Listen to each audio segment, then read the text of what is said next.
them being so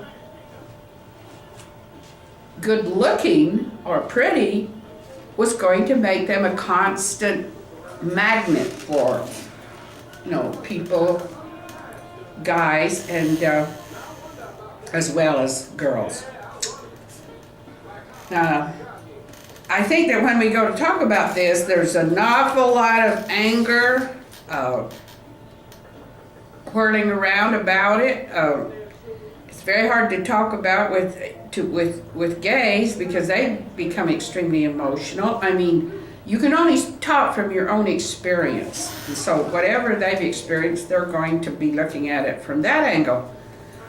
But I feel like that since I was born in the situation where this was going on around me, I saw my father leave every weekend, go off and party with the guys, and hired man he hired, and I just felt it was all around me. Went down, camped out, had the guys here and there, and I just looked at it. I'm looking at it from that point of view, which I feel like I have the right to draw conclusions from what my experiences were. If I can, I'll try to draw conclusions, but I think that's what leads to so much. You want me to put on my cowboy hat to make you feel more at home? No, it's not required. Oh. It's not required. I have about a dozen, and didn't buy one of them myself. For example, I never bought bringing one. us up Never brought one of them. I like your cowboy hat, though. I kind of like that. That's nice. Yeah, do you like this? That's really nice. It is. That's a Stetson, isn't it? Looks yes, like a Stetson it's a to me. spotted. It's a spotted cow. Stetson. It's a spotted cow. Well, you know more about cattle than I do. I mean, I might have eaten a few, but they didn't come on the hoof. But one reason why I'm here talking is the We paper. kind of all like to know that this morning. The newspaper. Because you didn't get any sleep I heard. last No, night, I didn't. right? And on the radio, I heard that our newspaper, the Arizona Republic, they have laid Will you off not tell people where we live? 60 employees, plus 25 have taken severance. Well, they're part of Garnett, and I'd already read that the USA Today, one of their other papers, had been laying off a lot of people. And so it was, I thought, the Arizona Republic is going to be next.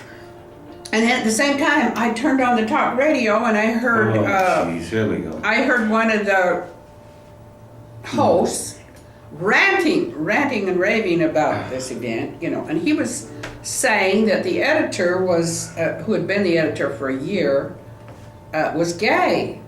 And, he was just ranting and carrying on with this. The editor of what was gay? The editor of the Arizona Republic for a year. He So would know what? this. Well, he was ranting and raving that he didn't do a good job, and the paper was prejudiced. They were prejudiced for minorities. There's always been prejudice. They're prejudiced for minorities. He was like saying, No, now if they he'd haven't been been white prejudiced for and minorities. straight, he said, if he'd been white and straight, he'd be fired. Well, he's kind of like trying to blame this editor for all these layoffs, which I think this nationwide. It's not just Arizona Republic, it's their other paper, USA Today, and papers all over. So when you get him ranting and raving on the paper, and did you know that right now the liberals are proposed a fairness doctrine that is to force conservative talk show media to be more fair in the way they talk about issues, gay issue. And I thought, boy, I can see why they are upset about how they're talking, because it's feeding the fires of prejudice, themselves. Now this is where you can't get good dialogue. You can't get an insulting talk show host who is operating on shock value, you know, how nasty or how much he can rant and say stuff that we've tried to agree as a society that we shouldn't say.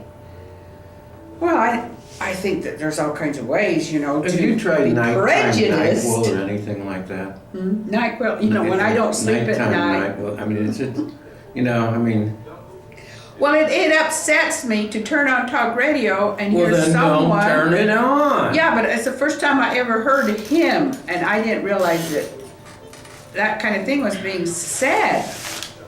But on the other hand, as I said, I think that the state of being gay, now whether, and I think that gays have shied away from looking into the origins. It's like everybody's all settled on the gay gene. Well, I just feel like that they're just stopping. They're not even getting into a part that influence their culture, what they kind of work they did as kids growing up. What did that have to do with it? Did they end up with people who were going You know, to one of your big problems. involve kids You in need sexual to activities? sit down and talk to a guy who knows something about that. You're talking to a confirmed heterosexual, okay? My latent homosexuality is still latent. By God, I have had guys try to convince me that, and I said, well, I don't think so. Yeah. You know, I mean. Yeah, well, you had a gay friend, I've a had some- bisexual friend, didn't you? Well, he put his hand on my leg one time, and I said, "You ever do that again, you can kiss my ass goodbye." And you know what? He never did, right? Yeah, right. He also told me that I was probably the best friend he ever had because I never judged him, except for that one time. You know, that was a big deal. Well, yeah, well, that's why you're here. And he told me stories about his. That I don't think I should repeat any particular time, but my God, it just. Well, he ended up killing himself, right? I don't know. He was found dead, right? Yes, and they found heroin and copious amounts of alcohol, and of course he was in the bathtub at the time. You know, I think he. Think he was planning I it. don't care. It's not besides the point. Well, I the don't reason think- why I don't have a gay guy sitting here is because I can't find any that aren't too emotional. They feel they have to cover up. They can't talk comfortably about it without getting very upset. And I just think that that's very common in our society because they got so many people criticizing them. They become very defensive. I know my dad, I felt like he was defensive from the time I've known him because he was thinking what people would think. And he was trying to stop them from saying anything. And so you Yeah, can't but just really have a remember- dialogue with someone who is He had a lot of money. extremely A lot emotional. of money. Okay. Oh, he didn't have You a can lot of do this. money. He had just had more money than most. Wasn't a lot. 7 figures isn't a lot. Well, that was the very end of his life, and he certainly didn't have it when he was younger. But he did have enough that he would probably be the one paying the bills when the party time came, or at least paying most of them. But anyway, as I said, you know, I couldn't talk to him about any of this, as he was so defensive. Okay, you got about a minute. That's it. He was so defensive, he would just, well, he'd just stop me, you know, and just start getting very emotional. And I say, this is the big problem in, you know, now like that talk show host. I couldn't talk to him. I couldn't say, hey, calm down. You know, I can't talk to someone who's ranting and raving, Did you pointing call him the on the finger. phone? No, there's no sense calling him on the phone. If I called him up and said, look, you've lost your temper, you said things that I don't really think you should be